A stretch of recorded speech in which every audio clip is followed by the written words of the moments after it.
Good morning વિદ્યાર્થી મિત્રો। તો હવે આપણે જોઈશું એક જ દે ચિહ્નકારી વ્યાકરણ। તો જોઈએ કે સ્વર અને વ્યંજન। તો ભાષાનો નાનામાં નાનો ઘટક તે ધ્વનિ। ભાષાના આવા ધ્વનિઓ પરંપરાથી સ્વર અને વ્યંજન તરીકે ઓળખાય છે। જીભ એ મોંમાં હલનચલન કરી શકતો એક અવયવ છે। જીભનો કોઈ એક ભાગ મોંની અંદર ઊંચો નીચો થાય છે ત્યારે મોંના જુદા જુદા પોલાણોમાંથી હવા પસાર થાય ત્યારે સ્વર અને વ્યંજનનું નિર્માણ થાય છે। સ્વર કે મોં કે નાકમાંથી બહાર નીકળતી હવા કોઈપણ અવરોધ વિના જુદા જુદા પોલાણમાંથી આંદોલિત થાય ત્યારે બહાર નીકળતા ધ્વનિઓ સ્વર ધ્વનિઓ છે। એનો ઉચ્ચાર બીજા કોઈપણ ધ્વનિની સહાય વિના થઈ શકે છે। દાખલા તરીકે અ, આ, ઈ, ઉ, એ, ઓ વગેરે। વ્યંજન તો ફેફસામાંથી નીકળતી હવા જ્ઞાનતંત્રીઓ સ્વરમાંથી પસાર થઈ મોં કે નાકમાંથી બહાર આવે છે। આ રીતે બહાર આવતી હવા શ્વસનતંત્રના માર્ગમાં આવેલા અવયવો દ્વારા આંશિક રીતે કે સંપૂર્ણપણે અવરોધાતા જે ધ્વનિનું નિર્માણ થાય છે તેને વ્યંજન કહે છે। આ વ્યંજનનું એકલું ઉચ્ચારણ થઈ શકતું નથી, એને સ્વરની સહાય લેવી પડે છે, અર્થાત સ્વરની મેળવણી કરવી પડે, તેને વ્યંજન કહે છે। અઘોષ ધ્વનિ ઉચ્ચારણ સમયે જ્ઞાનતંત્રીઓનો મહત્વનો ભાગ ભજવે છે। ઉચ્ચારણ સમયે જ્ઞાનતંત્રી અલ્પ માત્રામાં કંપે ત્યારે તે અઘોષ ધ્વનિ કહેવાય। અઘોષ ધ્વનિ એટલે કે ઉચ્ચારણ સમયે તમે જે બોલો છો કે જ્ઞાનતંત્રીનો મહત્વનો જે ભાગ છે કે ઉચ્ચારણ સમયે જ્ઞાનતંત્રી અલ્પ માત્રામાં કંપે ત્યારે અઘોષ ધ્વનિ કહેવાય છે। ઘોષ ધ્વનિ એટલે કે ઉચ્ચારણ સમયે જ્ઞાનતંત્રી સામાન્ય કરતાં વધારે પ્રમાણમાં કંપે ત્યારે તે ધ્વનિ ઘોષ કહેવાય છે। દાખલા તરીકે ગ, ગ, જ, જ, ડ, ઢ, દ, ધ, બ, ભ કે ફેફસામાંથી નીકળતી હવાના પ્રમાણમાં દ્રષ્ટિએ પણ આવા ધ્વનિઓના બે ભાગ પડે છે કે અલ્પ ધ્વનિ અને મહાપ્રાણ ધ્વનિ। અલ્પ પ્રાણ ધ્વનિ, મહાપ્રાણ ધ્વનિ કે ક, ખ, જ, જ, ટ, ડ, ત, દ, પ, બ આ ધ્વનિઓ ઘોષ ધ્વનિમાંથી ઉચ્ચારણ થાય છે અને તે ઉચ્ચારણ સમયે જ્ઞાનતંત્રી સામાન્ય કરતાં વધારે પ્રમાણમાં જો કંપે ત્યારે તે ધ્વનિ ઘોષ ધ્વનિ બને છે।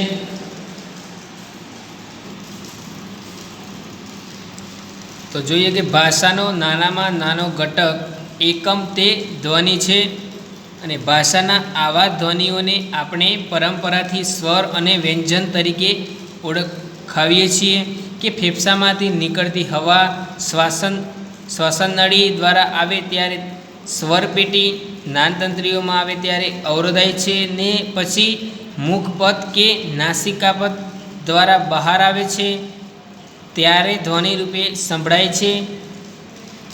સ્વર કે મોં કે નાકમાંથી ધ્વનિ સ્વરૂપે સંભળાતું એ વાયુ મોજું કોઈ અવરોધ વિના જુદા જુદા પોલાણમાંથી આંદોલિત થઈને બહાર આવે ત્યારે સ્વર સંભળાય છે કે દાખલા તરીકે અ, આ, ઈ, ઉ, એ, ઓ વગેરે કે આ સ્વરના ઉદાહરણ છે। કે વ્યંજન કે મોં કે નાકમાંથી ધ્વનિ સ્વરૂપે સંભળાતું એ વાયુ મુજબ ક્યાંક પૂરેપૂરું કે આંશિક રીતે અવરોધાઈને બહાર આવે ત્યારે વ્યંજન સંભળાય છે. વ્યંજન એટલે કે વી પ્લસ અંજન એટલે કે અંજન એટલે કે આંજવું, મેળવણી કરવી કે જે ધ્વનિ એકલો સ્વતંત્ર ન ઉચ્ચરાય પણ સ્વરની વિશિષ્ટ મેળવણી કરવી પડે તેને વ્યંજન કહે છે. કે મોં કે નાકમાંથી ધ્વનિ સ્વરૂપે જે સંભળાતું જે વાયુ મુજબ ક્યાંક પૂરેપૂરું કે આંશિક રીતે અવરોધાઈને બહાર આવે છે ત્યારે વ્યંજન સંભળાય છે. કે દાખલા તરીકે વ્યંજન એટલે કે વી પ્લસ અંજન, અંજન એટલે કે આંજવું, મેળવણી કરવી, જે ધ્વનિ એકલો સ્વતંત્ર ન ઉચ્ચરાય પણ સ્વરની વિશિષ્ટ મેળવણી કરવી પડે તેને વ્યંજન કહે છે. અઘોષ ધ્વનિ એટલે કે નાનતંત્રી મહદ અંશે અલ્પમાત્રા કે અંકપ અવસ્થામાં કંપે ને જે ધ્વનિ ઉત્પન્ન થાય છે તે અઘોષ ધ્વનિ કહે છે. કે નાનતંત્રી મહદ અંશે અલ્પમાત્રામાં કંપે ને જે ધ્વનિ ઉત્પન્ન થાય તે અઘોષ ધ્વનિ. દાખલા તરીકે ક, ખ, ચ, છ, ટ, ઠ, ત અને થ આ અઘોષ ધ્વનિના ઉદાહરણ છે. કે ઘોષ ધ્વનિ એટલે નાનતંત્રી સહેજ વધુ કંપનની અવસ્થામાં હોય ત્યારે જે ધ્વનિ ઉત્પન્ન થાય તે ધ્વનિ તે ઘોષ ધ્વનિ. દાખલા તરીકે ગ, ગ, જ, જ, ડ, ઢ, દ, દ વગેરે. જોઈએ કે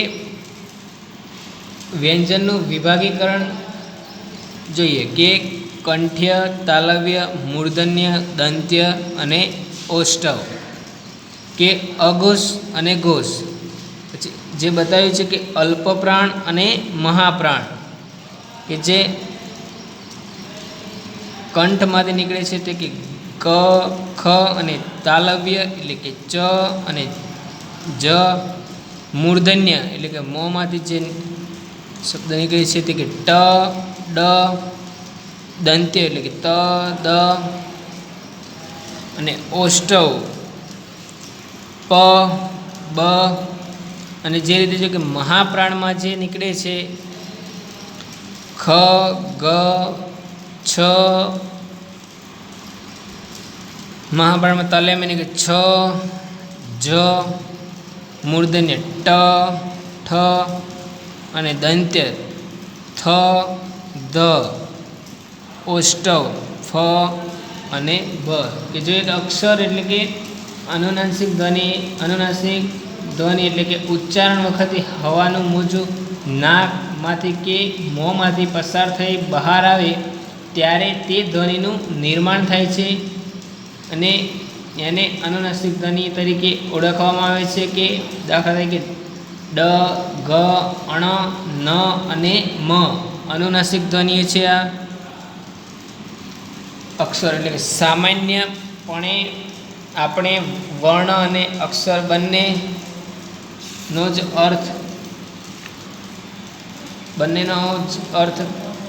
અર્થ થાય એમ માનીએ છીએ. પણ વર્ણ કે ધ્વનિ એ ભાષાનો નાનામાં નાનો ઘટક છે. જ્યાં આ ઘટક શ્રેણી રૂપે ઉચ્ચરાય ત્યારે અક્ષરની રચના થાય છે. એટલે કે વ્યંજન સ્વરની મેળવણી સાથેનો જે એક ઘટકરૂપ સમૂહ હોય તે અક્ષર તરીકે ઓળખાય છે.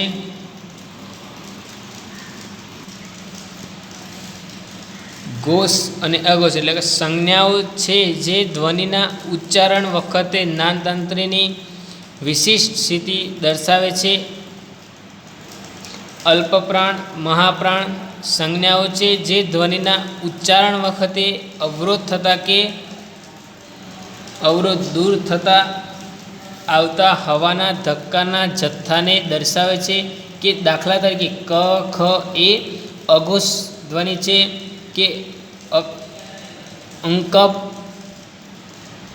કે અલ્પ માત્રાનો કંપ અનુભવતા ધ્વનિઓ છે કે ક કરતાં ખના ઉચ્ચારમાં જ્ઞાનતંત્રીમાંથી હવા પસાર થાય છે, તે સાથે હવાનો જથ્થો નવો ધ્વનિ ઉત્પન્ન કરે છે.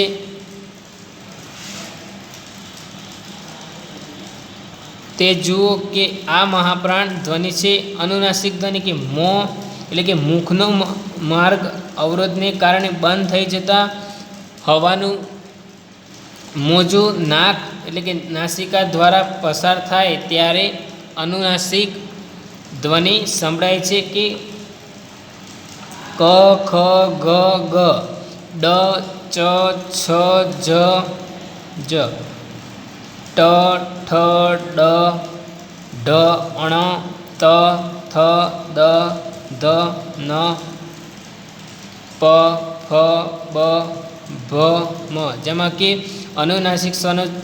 અનુનાસિક ધ્વનિઓ જે બતાવે છે કે ડ ગ અણ ન અને મ આ અનુનાસિક ધ્વનિઓ છે કે જે મોં મુખનો માર્ગ જે અવરોધને કારણે બંધ થઈ જતાં હવાનું મોજું નાક દ્વારા પસાર થાય ત્યારે અનુનાસિક ધ્વનિ સંભળાય છે.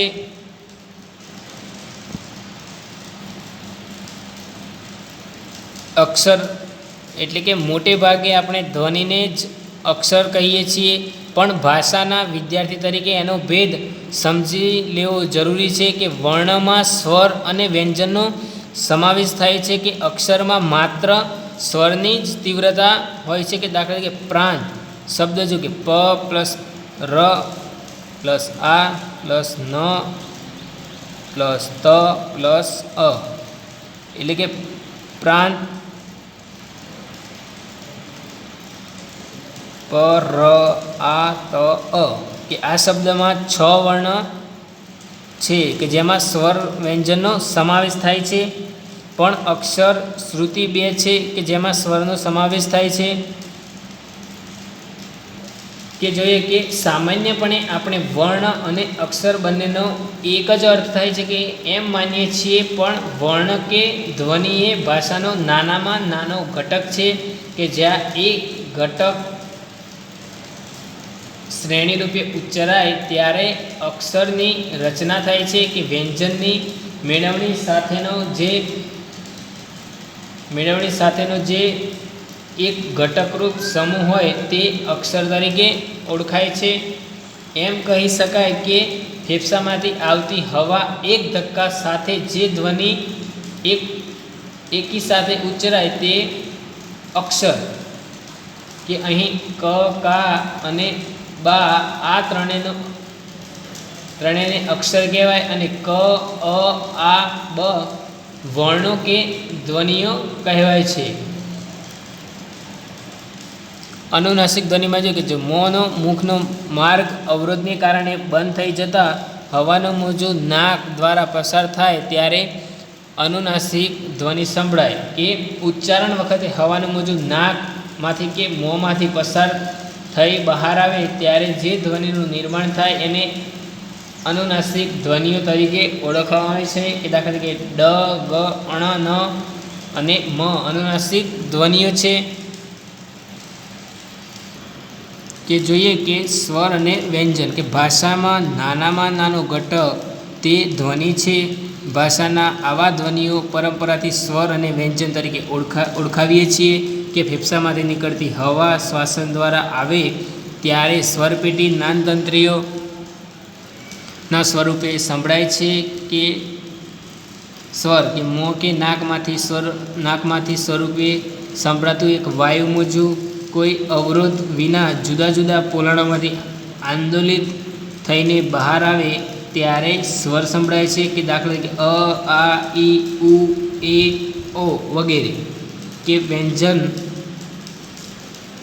મોં કે નાકમાંથી ધ્વનિ રૂપે સંભળાતું એક વાયુ મોજું ક્યાંક પૂરેપૂરું કે આંશિક રીતે અવરોધાઈને બહાર આવે ત્યારે વ્યંજન સંભળાય. કે વ્યંજન એટલે કે વી પ્લસ અંજન એટલે કે આંજવું મેળવણી કરવી કે જે ધ્વનિ એકલો સ્વતંત્ર ન ન ઉચ્ચારાય પણ સ્વરની વિશિષ્ટ મેળવણી કરવી પડે તેને વ્યંજન કહે છે. અઘોષ ધ્વનિ કે જ્ઞાનતંત્રી મહંસ અંશે અલ્પમાત્રામાં કંપેને જે ધ્વનિ ઉત્પન્ન થાય તે અઘોષ ધ્વનિ કે દાખલા તરીકે ક, ખ, ચ, છ, ટ, ઠ, ત અને થ કે જે ઘોષ ધ્વનિ કે જ્ઞાનતંત્રી સહેજ વધુ કંપનની અવસ્થામાં હોય ત્યારે જે ધ્વનિનું ઉત્પન્ન થાય તે ઘોષ ધ્વનિ કે દાખલા તરીકે ગ, ગ, ચ, જ, જ, ડ, ઢ, દ અને ધ.